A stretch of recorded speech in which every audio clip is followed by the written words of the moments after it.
Welcome to our channel. Today we how to activate RentCheck notifications, detailed guide step by step clearly. To begin, open the RentCheck app on your device.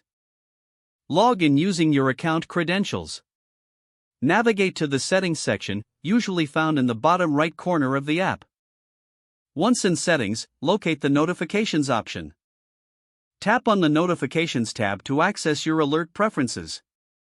Here, you will see various types of notifications available. Select the categories you want to receive notifications for, such as rent reminders or maintenance updates. Ensure the toggle switch for each category is turned on. If prompted, grant the app permission to send notifications. Return to the main settings page to review your selections. Next, check your device's notification settings for the RentCheck app.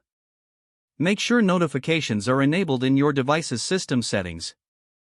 You may want to customize the notification sound and vibration options while you're there.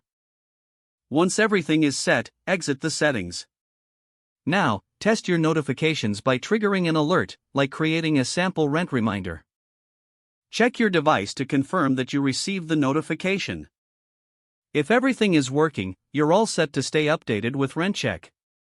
If you experience issues, revisit the settings to ensure everything is correctly configured. Consider restarting your device if notifications still aren't appearing. By following these steps, you should successfully activate RentCheck notifications. If the page does not load, refresh the browser or try again in a private or incognito window. Make sure you are using the correct email address, then retype it carefully to avoid small typos. If your password is not accepted, use the reset option and create a new strong password you can remember. Check your spam folder for verification or security emails, then complete any requested confirmation steps. Enable two-factor authentication if available to improve account security and reduce unauthorized access risk. After signing in, review your profile details so your contact information and settings are accurate and current.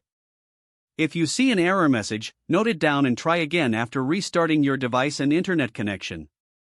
Log out when you finish, especially on shared devices, to keep your account and payment information secure. Don't forget to like this video and subscribe to our channel for more step-by-step tech guides.